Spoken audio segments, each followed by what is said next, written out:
Une autre caractéristique du Grand Cru Markrein est son encépagement relativement fort en pinot noir. Alors effectivement, c'est un cépage qui a été planté fortement dans les années 75, dans les années 78.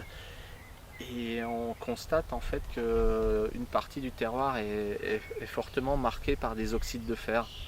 Alors ces oxydes de fer vont permettre une polymérisation des tanins plus aboutie, mais également une extraction des matières colorantes plus importante. Et au final, si l'on arrive à une vinification aboutie avec des rendements faibles, on arrive à des pinots noirs relativement structurés, plutôt intéressants, mais pas forcément typiques de l'Alsace, mais en tout cas avec un cachet bien particulier, et c'est bien ce qu'on demande à nos terroirs.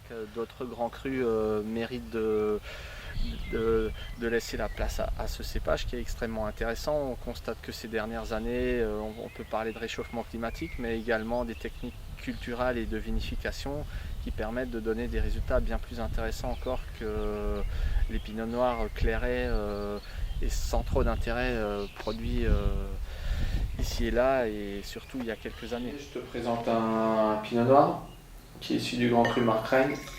C'est un millésime 2005. Donc voilà, après 4 ans de vieillissement, permet un peu de voir où on en est et comment il a évolué. Voilà, et surtout si le Markrein est fait pour une bonne évolution, une bonne tenue des pinots noirs. Tout à fait. C'est vrai que c'est un terroir où le cépage a été fortement implanté dans les années 75-78. Donc voilà, c'est maintenant des parcelles qui atteignent les 30 ans ou les 35 ans et qui commencent à révéler des aspects plutôt intéressants. Et surtout, les méthodes culturelles ont permis de progresser un petit peu dans la production de ce cépage. Donc voilà, on essaie un peu de s'y attacher. Et voilà un résultat, donc 2005, mon second millésime. Donc deuxième millésime. Voilà. Et donc ce qu'il faut un petit peu préciser, c'est que théoriquement le pinot noir n'a pas le droit à l'appellation Grand Cru, ça de toute façon. Absolument. Donc généralement l'Alsace, il est considéré sur aucun des grands crus comme étant un grand cru. En fait, finalement, il est légiféré nulle part, très cher pinot noir. Alors qu'on a certains grands terroirs, certains grands crus qui peuvent se permettre. C'est juste, et certains vignerons en Alsace ont d'ailleurs prouvé que c'est un cépage qui donne d'excellents résultats. Voilà, je vais essayer de m'attacher aussi à ce cépage et voir quelles sont les marges de progression. Et c'est un cépage que j'aime particulièrement, donc voilà, je te laisse déguster. Ouais, tout à fait, Laurent. C'est avec plaisir qu'on goûte ce deuxième millésime. Voilà, à la tienne. À la tienne, Laurent. Ah, t'as déjà une belle profondeur, hein. La robe Grenat soutenue. Je me suis jamais affolé par rapport à l'extraction des anthocyanes, de la couleur, mais donc c'est des pinots noirs qui n'ont droit à aucune saignée en fait. D'accord. C'est des pinots noirs qui sont éraflés en l'occurrence en 2005, éraflés à 100%.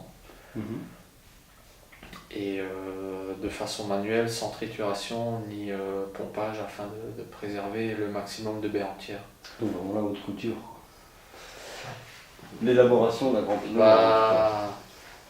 J'estime que le pinot noir c'est un cépage très sensible à la pourriture. À la pourriture, oui, mais aux triturations et au pompage intensif. Donc voilà, dans la mesure où on produit des petites quantités, pourquoi pas se donner les moyens de faire ça dans les règles de l'art. Dans les règles de l'art. Dans les règles de l'art. Et s'ensuit une macération de 11 à 14 jours selon les millésimes. En l'occurrence 2005, on est sur 14 jours. 14 jours de macération. Voilà, avec des jus préservés à 8-10 degrés pendant 5 jours, et puis ensuite un réchauffage des cuves inox en fait pour monter progressivement les températures. Avec l'aide de la fermentation, naturellement on monte à 28-32 degrés. Et c'est là que j'essaye de faire des pigeages 4 fois par jour pour à ce moment-là extraire. Faire le maximum Voilà. de matière finalement. Ouais. Et puis en fin de fermentation, on calme le jeu et voilà, on attend une extraction plus douce, mais ne plus essayer d'extraire trop violemment en tout cas. Voilà. En tout cas, tout ce qui est négatif Voilà. à ce niveau-là. Mais c'est peut-être le cépage où la vinification nous donne le plus large éventail de travail. Des possibilités. Voilà, au niveau des vins blancs, on se limite à un pressurage lent, à un débourbage propre, etc. etc. Je dirais il y a une base théorique qui est presque identique pour Tout le monde. pour tout le monde, j'allais dire pour presque tous les cépages, même si on peut y apporter des modifications. Pour le pinot noir, c'est vrai qu'il y a un large éventail, grappe entière, pas grappe entière, pigeage, remontage, l'intensité, le nombre, la température de fermentation.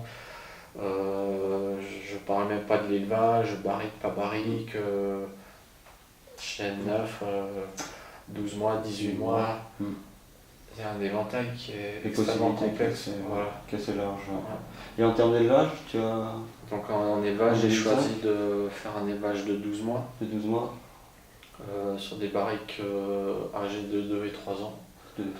Voilà, je cherche surtout pas à travailler avec des barriques neuves.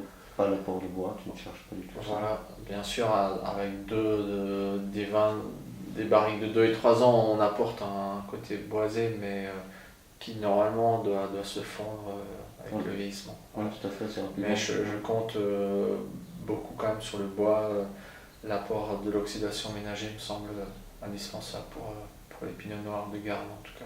Pour avoir des résultats optimum. Et quoi d'autre? Pourquoi ne pas pousser les élevages à 18 mois? Un jour j'y viendrai peut-être. Dans l'immédiat, je les maîtrise pas au-delà de 12 mois et je cherche encore à faire un vin qui préserve un certain caractère fruité quand même. Ouais. Et j'ai peur que l'élevage prenne le dessus si on prolongeait cela de 6 mois. 6 mois plus. Mais comme dit, il y a plein d'interrogations encore et voilà, j'en suis à quelques millésimes seulement et je pense qu'il y a une marge de manœuvre qui est importante. Voilà, laisser l'avenir résoudre tes questions.